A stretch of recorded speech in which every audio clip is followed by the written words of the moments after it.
Welcome प्यारे बच्चों इस लेक्चर में हम लोग physics test series for NEET 2025 के यूनिट टेस्ट 5 का पेपर डिस्कस करने चल रहे हैं। बच्चों इस टेस्ट सीरीज़ का जो एम है वो आपको नीट में 170 प्लस स्कोर कराना है। ये ऑफलाइन और ऑनलाइन दोनों मोड्स में चल रही है। जिन बच्चों ने इस पेपर को दिया होगा वो इस सॉल्यूशन को डायरेक्टली देख सकते हैं, और जो बच्चे फर्स्ट टाइम देख रहे हैं इन क्वेश्चंस को वो वीडियो को पॉज करके पहले क्वेश्चन को अपने आप करने की कोशिश करें और उसके बाद उस सॉल्यूशन को देखेंगे तो उनको ज़्यादा बेनिफिट मिलेगा। Let's start. बच्चों यूनिट टेस्ट 5 का पहला क्वेश्चन ये था, दो पार्टिकल्स हैं ए और बी इनिशियली रेस्ट पर हैं और दोनों म्यूचुअली अट्रैक्शन के कारण एक दूसरे की तरफ बढ़ते हैं, और स्पीड ऑफ ए ये अगर है v तो स्पीड ऑफ b को कहा गया है 2v। बच्चों ये क्वेश्चन ऐसे डिज़ाइन किया गया कि लगता है कि कोई बड़ा टिपिकल क्वेश्चन है, कुछ नहीं है। सेंटर ऑफ मास का मूवमेंट अगर एक्सटर्नल फोर्स ना लग रही हो तो नहीं होता, सेंटर ऑफ मास रेस्ट पे रहता है। यानी अगर दो पार्टिकल म्यूचुअल अट्रैक्शन के कारण मूव करें तो सेंटर ऑफ मास की वेलोसिटी पर कोई असर नहीं पड़ता, यानी आंसर है डी ऑप्शन 0। ये जितना डाटा इसमें दिया था ये सिर्फ कंफ्यूज करने के लिए बच्चे को, अदरवाइज इसमें सिर्फ इतना ही कंसेप्ट काम कर जाता कि सेंटर ऑफ मास के मोशन पर सिर्फ एक्सटर्नल फोर्सेस का असर आता है, इंटरनल का कोई नहीं। नेक्स्ट, एक बॉल हिट करती है फ्लोर को और वो रिबाउंड करती है इन इलास्टिक कोलिजन करके, और इसमें बच्चों क्वेश्चन आपसे ही पूछता है कि मोमेंटम ऑफ द बॉल, यानी बॉल ने जाके टक्कर मारी। वैसे ये बच्चों यहाँ क्वेश्चन में जो इन इलास्टिक कोलिजन दे रहे हैं यहाँ से इनका मतलब है पार्शियल इन इलास्टिक, यानी पार्शियल कोलिजन है, क्योंकि अदरवाइज तो बॉल को वहाँ पे चिपक जाना चाहिए था, बॉल को बाउंस करना ही नहीं चाहिए था। पहला ऑप्शन कहता है momentum of the ball just after collision is same. नहीं बेटा, ऐसा कैसे हो सकता है? टकराने के बाद तो वेलोसिटी का डायरेक्शन तो चेंज हो ही जाएगा, मैग्नीट्यूड भी चेंज हो रहा है, तो ये तो नहीं है। Mechanical energy ball remain same, ये भी सही नहीं है भाई, क्योंकि कुछ तो एनर्जी का लॉस होगा ही। Total momentum of the ball and the earth remains conserved, ये बात सही है, क्योंकि जब आप इसको एक सिस्टम की तरह ले लोगे बॉल और अर्थ को, तो अब ये इनका मोमेंटम कंजर्व रह जाएगा, क्योंकि कोई एक्सटर्नल फोर्स तब काम नहीं कर रही होगी। लास्ट ऑप्शन कहता है total mechanical energy of the ball and the earth is conserved. No बच्चों, इसमें भी तो साउंड, लाइट एट्सेट्रा किसी भी तरह की एनर्जी डेवलप हो सकती है, चूँकि कोलिजन पार्शियल नेचर का है या इनइलास्टिक नेचर का है। नेक्स्ट, एक आइसोलेटेड पार्टिकल है m जो कि मूव कर रहा है हॉरिजॉन्टल प्लेन xy पे, x एक्सिस पर एक certain height above the ground. वो सडनली एक्सप्लोड करता है m/4 का टुकड़ा और 3m/4, यानी यहाँ कहीं ये पार्टिकल है इस जगह पर इनिशियली, और ये एक्सप्लोड करता है तो एक टुकड़ा m/4 वो ऊपर चला जाता है कितने पर? +15 पर। तो क्वेश्चन जानना चाहता है कि जो लार्जर फ्रेगमेंट है वो कहाँ जाएगा। बच्चों फिर वही बात है, सेंटर ऑफ मास के ऊपर कोई असर नहीं पड़ेगा, जितना ये ऊपर गया होगा यानी ये m/4, तो ये जो 3m/4 है इसका जब डिस्टेंस के साथ मल्टीपल करेंगे तो वो बराबर आना चाहिए। यानी आप इसको ऐसे सॉल्व कर सकते हो कि m/4 ये जो टुकड़ा है, 15 ये ऊपर गया, पॉजिटिव मान लें, 3m/4 ये किधर जाएगा नहीं पता, let us call it y। आप इसे सॉल्व करेंगे तो आपको बेटा ये कितना मिल गया? ये मिल गया -5। इसका मतलब फर्स्ट ऑप्शन। इसे आप ऐसे भी कर सकते थे कि m1 delta y1 should be equal to m2 delta y2, क्योंकि कोई भी चीज़ जब एक्सप्लोड करती है, कोई बॉम्ब, कोई बॉल एट्सेट्रा, तो वो अपनी इंटरनल फोर्सेस के कारण करता है, तो उसके कारण उसके सेंटर ऑफ मास पर कोई असर नहीं पड़ना चाहिए। नेक्स्ट, अगला क्वेश्चन था बेटा, a particle moves in xy plane under the influence of force such that. Momentum आपको दे दिया गया था और एंगल पूछा गया था फोर्स और मोमेंटम के बीच में। बेटा क्या करेंगे इसमें? आप फोर्स को पहले निकाल लेंगे। कैसे निकाल लेंगे? Rate of change of momentum से, यानी आप मोमेंटम को टाइम के रेस्पेक्ट में डिफरेंशिएट करेंगे और उसके बाद फिर उसका एंगल निकाल लेंगे मोमेंटम के साथ में। एक को तो खैर बाहर ही रखते हैं, I cos kt यानी -k sin kt i cap, और फिर यहाँ आप करोगे तो कितना आ जाएगा भाई? -k cos kt j cap, और a को बाहर रख लेते हैं। अब जब हम इसका डॉट प्रोडक्ट करेंगे तो बेटा वो आ जाएगा 0, यानी f.p हमें मिल जाएगा 0, और दो वेक्टर्स का डॉट प्रोडक्ट तब 0 होता है जब उनके बीच का एंगल 90 डिग्री हो। ठीक है, तो मोमेंटम से फोर्स निकली डिफरेंशिएट करके, और फिर फोर्स और मोमेंटम के बीच का आपने डॉट प्रोडक्ट लिया तो 0 मिला, तो इसका मतलब परपेंडिकुलर है। वैसे भी अगर हमें वेक्टर्स के बीच का एंगल निकालना हो तो बेटा formula a dot B equal to AB cos theta, और अगर वो 90 डिग्री है तो cos 90 इज 0, यानी dot product of two perpendicular vectors is 0। Next बच्चों, इसमें हम लोग क्वेश्चंस को फटाफट डिस्कस करके, टू द पॉइंट डिस्कस करके आगे बढ़ेंगे, क्योंकि अगर पूरा सॉल्यूशन करेंगे तो उसमें आप सीख भी नहीं पाओगे और अननेसेसरी वीडियो बहुत लेंथी होगा। तो इतने हिंट के बाद अगर आपने इस पेपर को पहले नहीं भी दिया है तो भी आप उसके बाद उस हिंट के बाद खुद जब सॉल्व करोगे तब आप सीखोगे। Next, resultant of all external forces acting on system of particle is 0, यानी कोई एक्सटर्नल फोर्स काम नहीं कर रही। तो अगर हम इनर्शियल रेफरेंस फ्रेम से देखें तो क्या कह सकते हैं?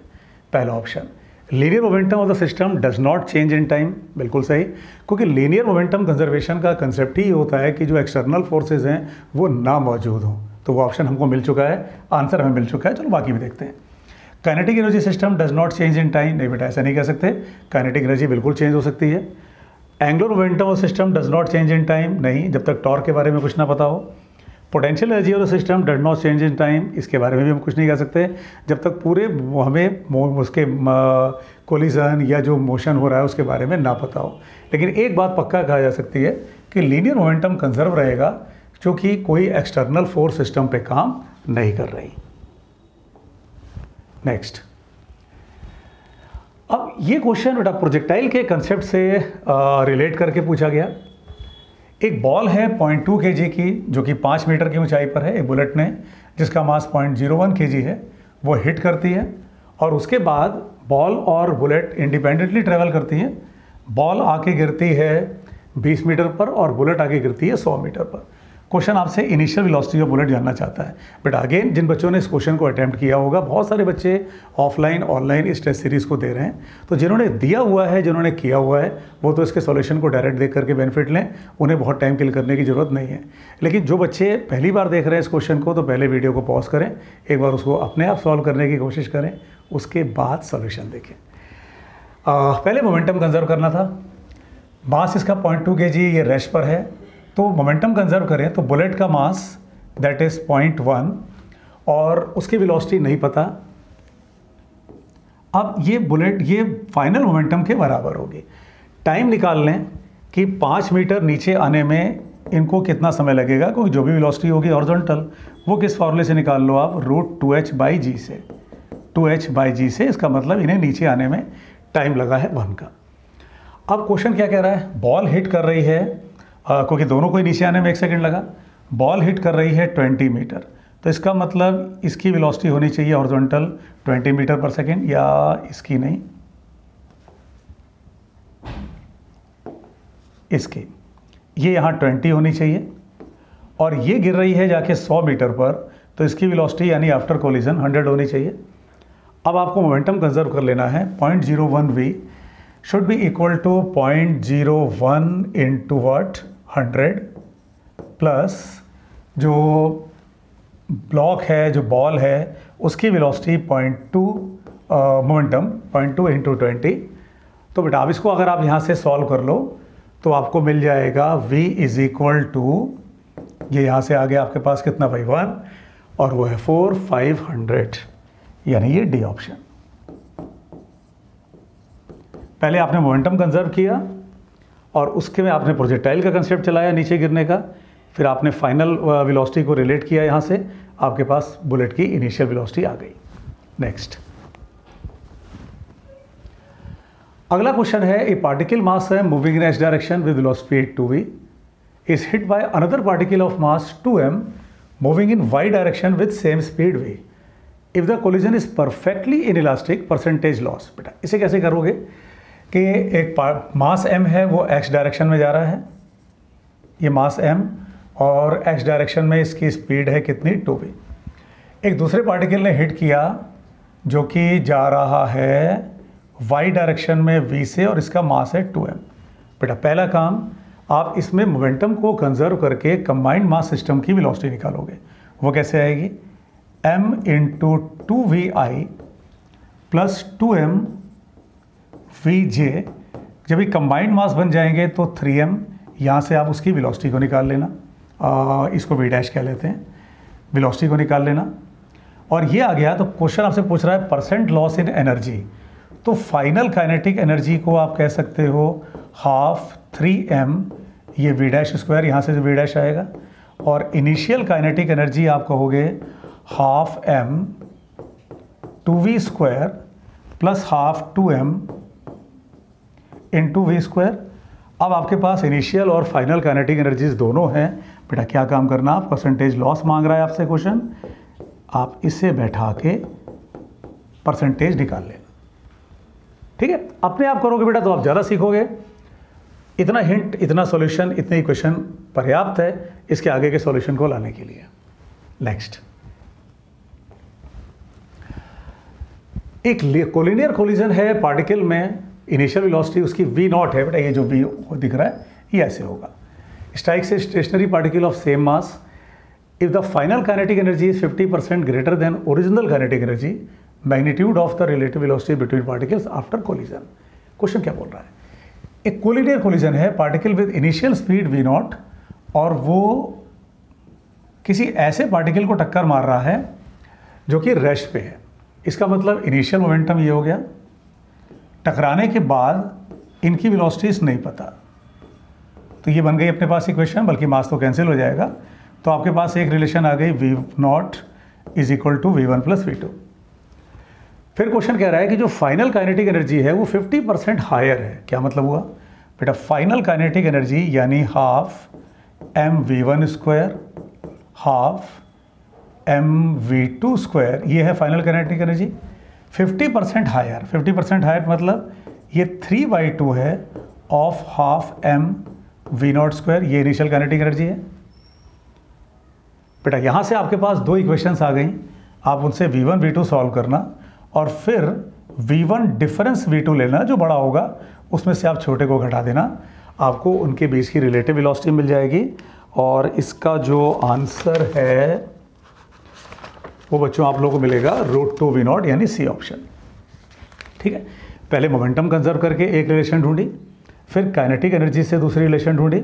अब इनको सॉल्व करके v1 v2 निकाल लेना आप, और v1 डिफरेंस v2 कर लोगे, यानी जो बड़ा होगा उसमें से छोटे को आप घटा देना, तो आपको रिलेटिव वेलोसिटी मिल जाएगी। नेक्स्ट, 3 पार्टिकल्स दिए गए अपने को 50 ग्राम। बेटा हम लोग टू द पॉइंट चल रहे हैं, हिंट लेते हुए, कंसेप्ट को डिस्कस करते हुए चल रहे हैं, बाकी का सॉल्यूशन आप लोग खुद कर सकते हो, अदरवाइज अननेसेसरी लेक्चर बहुत लंबा हो जाएगा। 3 पार्टिकल्स हैं, 50 ग्राम, 100 ग्राम और 150 ग्राम। ये किसी इक्विलेटरल ट्रायंगल के वर्टिसेस पे रखे हैं। तो कोऑर्डिनेट्स ऑफ सेंटर ऑफ मास, बेटा बहुत इजी है, जब आप x निकालोगे तो m1 इंटू 0 प्लस, बल्कि m1 की वैल्यू ही पुट कर लेते हैं, यानी 50 ग्राम, और ये कहाँ है, ओरिजिन पर। दूसरा वाला 100 ग्राम, बेटा वो कितने पर है, 1 पर है। और ये 150 ग्राम वाला, अगर इसका x कोऑर्डिनेट देखें तो ये 1/2 है, दैट इज 0.5 है।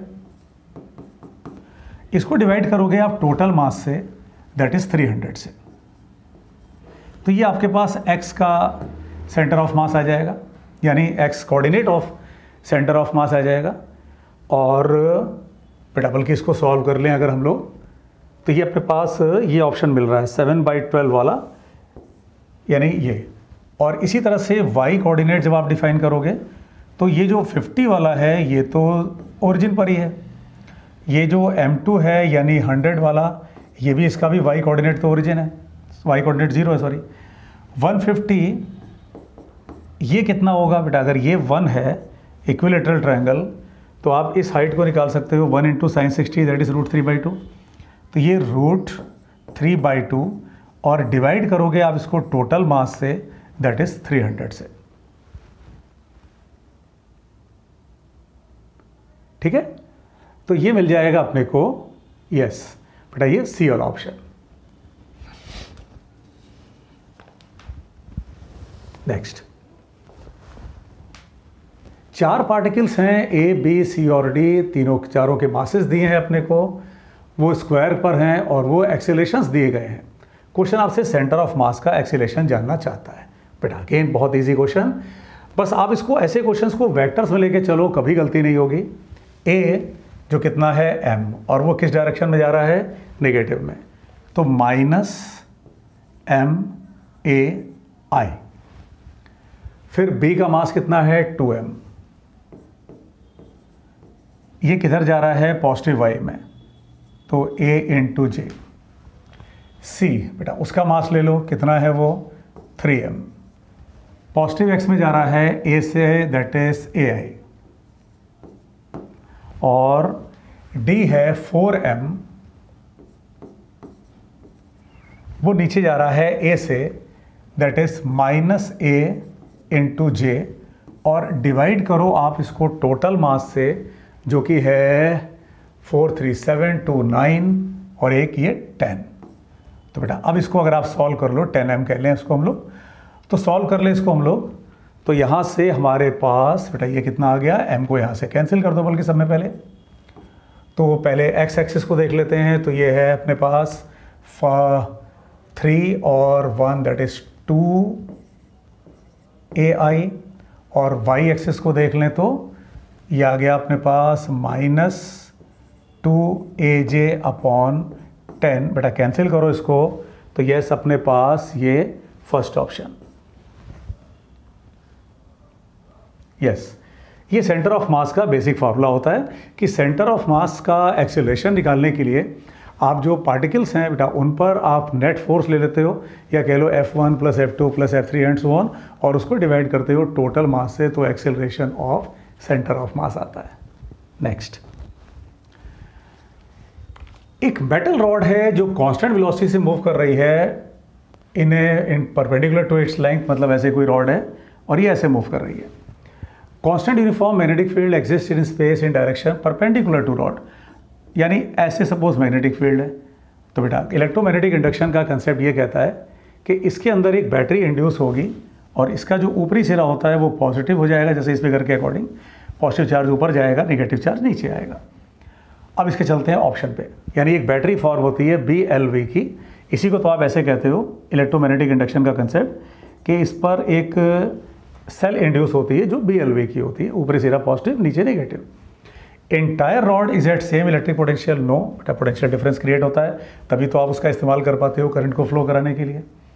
There is electric field in the rod, yes ये सही है।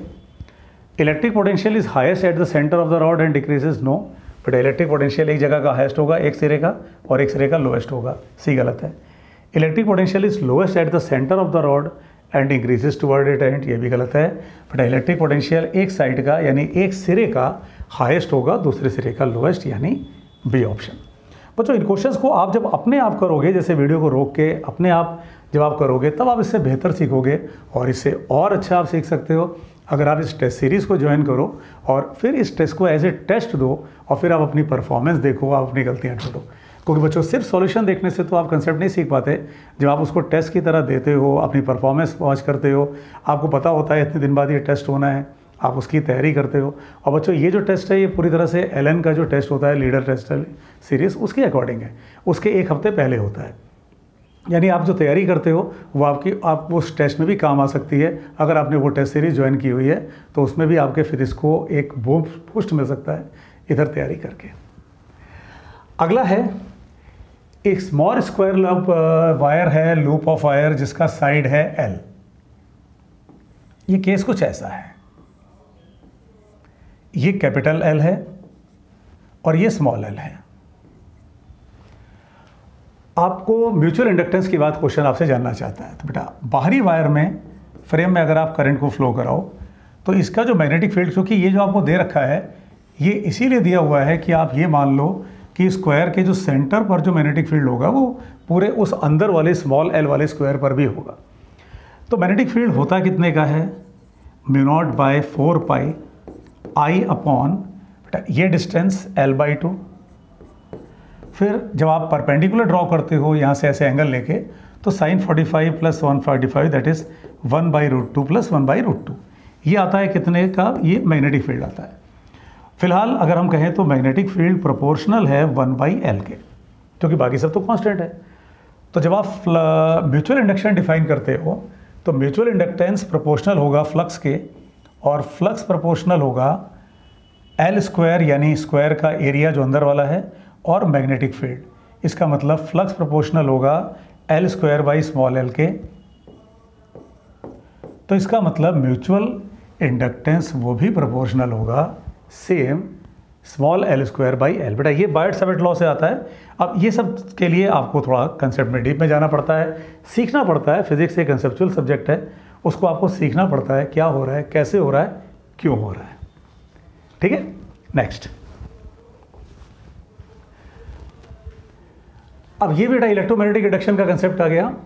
दो आइडेंटिकल सर्कुलर लूप्स हैं और वो टेबल पड़ी हुई है कुछ ऐसे कि एक दूसरे को टच नहीं कर रही हैं। अब अगर आपने एक में करंट को फ्लो कराया और वो टाइम के साथ इंक्रीज कर रहा है, तो बच्चों जो लेंस लॉ होता है वो सिर्फ डायरेक्शन ऑफ करंट को नहीं बताता, वो सिस्टम की टेंडेंसी को बताता है। वो ये बताता है कि अगर आपने फ्लक्स को बढ़ाया तो सिस्टम चाहेगा उसे घटाना जैसे भी घटा सके, अगर आपने फ्लक्स को घटाया तो सिस्टम चाहेगा उसको बढ़ाना। तो होगा क्या कि जब इसमें आप करंट को बढ़ाओगे तो इसका जो मैग्नेटिक फ्लक्स होगा वो बढ़ेगा, और जब मैग्नेटिक फ्लक्स बढ़ेगा तो सिस्टम चाहेगा उसे रिड्यूस करना, जिसके कारण ये दूर की तरफ स्लाइड करने की टेंडेंसी रखेगी, ये दूर की तरफ जाने की टेंडेंसी रखेगी, यानी रिपेल्ड बाय।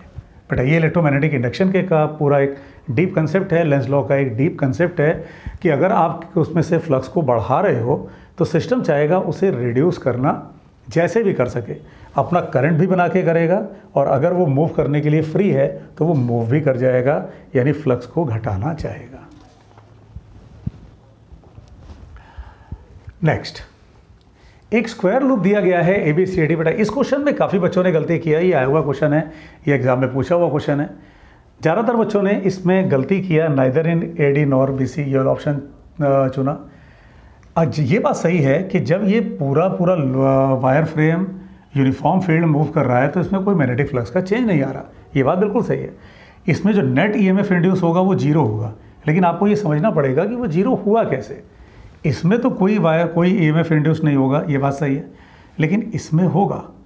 इसमें अगर आप परपेंडिकुलर टू द प्लेन यानी बाहर की तरफ अगर फील्ड को ले रहे हो, फील्ड बाहर की तरफ आ रहा है, तो इसका मतलब इसका पॉजिटिव सिरा नीचे और निगेटिव सिरा ऊपर, ये ऐसे बैटरी बनेगी। और वही हाल जब आप इसमें देखोगे तो इस वाले सिरे में बनेगा, ऐसे बनेगा। तो ये दोनों सेल्स एक दूसरे को कैंसिल कर देंगी, इस कारण जीरो हो रहा है।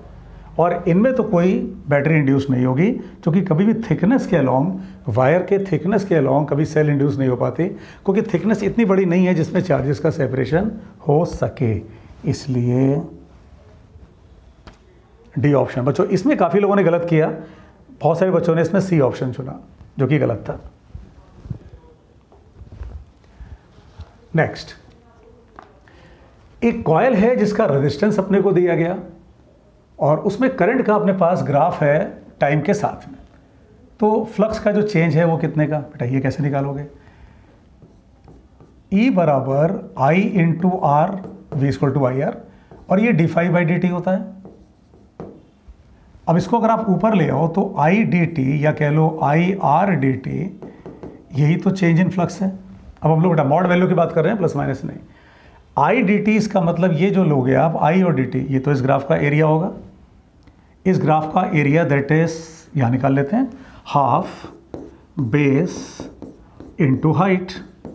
तो ये अपने पास कितने का है? 2.5 का है। तो ये आ गया 2.5 और रेजिस्टेंस आपके पास 100 ओम है, तो मल्टीप्लाई करो तो दैट इज 250 वेबर। ये आ गया फ्लक्स का चेंज। बच्चों ये सारे कंसेप्ट्स हैं, सीखने पड़ते हैं, आपको समझना चाहिए इसको कैसे निकल रहा है। जब भी आप किसी दो वेरिएबल का ऐसे मल्टीपल करते हो, प्रैक्टिकली आप उस ग्राफ का एरिया निकाल रहे होते हो। ये कंसेप्ट वर्क, पावर, एनर्जी और बहुत जगह पे यूज़ होता है। कई बेटा इसके लिए आप लोग जो फिजिक्स मूनशॉट का ऐप है उस पर आप देखो तो कई चैप्टर वाइज कोर्सेज हैं। तो जो भी अगर आपको ऐसा लगे कि कोई टॉपिक आपके लिए इंपॉर्टेंट है या आपको नहीं आता, जैसे इन जनरल बच्चों का SHM वीक होता है, इन जनरल बच्चों का जो थर्मोडायनेमिक्स वाला पोर्शन होता है वो वीक होता है, सर्कुलर वीक होता है, रोटेशनल वीक होता है। तो इसीलिए ये चैप्टर्स पहले से ही उस ऐप पर लोड हैं ताकि बच्चे उसको अपने हिसाब से तैयार कर लें, ताकि अगर वो किसी ऑफलाइन ऑनलाइन कोचिंग में पढ़ रहे हैं तो पूरे फिजिक्स की ज़रूरत उनको नहीं है, वो सिर्फ उस चैप्टर को अपने जो उनका वीक है उसको स्ट्रॉन्ग कर लें और उसको अगर वो परचेज़ करें बेटा नॉमिनल प्राइस में और उसको पढ़ें तो वो पूरा बेसिक से लेकर के कंपटीशन लेवल तक पूरा तैयार हो जाएगा उनका। जैसे क्लासेस में होता है कि पहले आप पढ़ते हो, फिर उसके क्वेश्चंस, फिर आप उसके असाइनमेंट और करते हो, फिर आप जब कंप्लीट हो जाता है PYQs करते हो, इस तरह से बिल्कुल उसमें अरेंज्ड है। ठीक है, आप फिजिक्स मूनशॉट ऐप डाउनलोड करो और उसमें स्टोर सेक्शन में जाके देखो, बहुत सारे कोर्सेज ऑलरेडी लोड हैं और कई कोर्सेज लोड हो रहे हैं, तो ये सब कंसेप्ट आपको उसमें मिल जाएंगे। नेक्स्ट, ये क्वेश्चन कहता है कि आपने स्विच S1 को कुछ समय तक बंद रखा और S2 को खुला रखा। अब बेटा इसमें होता क्या है, पहले ज़रा इसको समझें। S1 क्लोज है, S2 खुला है, तो इसका मतलब ये ग्रोथ ऑफ करंट का केस बनेगा। बेटा अगर करंट अगर इंडक्टर ना हो तब तो करंट इमीडिएट अपनी मैक्सिमम वैल्यू छू लेगा, लेकिन इंडक्टर की प्रॉपर्टी ही ये होती है कि वो अपने थ्रू किसी भी चेंज को अपोज करता है, तो इसके कारण करंट ग्रो कर रहा होगा, लेकिन बात हो रही है किसी टाइम t0 की, इनफाइनाइट टाइम की नहीं। इसका मतलब करंट अपनी मैक्सिमम वैल्यू अभी नहीं टच कर पाया होगा। अब वो जो ग्राफ होता है वो स्लोप लेके होता है, वो एक्सपोनेंशियल वाला ग्राफ होता है, तो इसका मतलब ये ऑप्शन तो सीधे यहाँ से कैंसिल इस मामले में और डी भी कैंसिल। अब अपने को बी और सी में से कुछ चुनना है। फिर क्वेश्चन कहता है कि आपने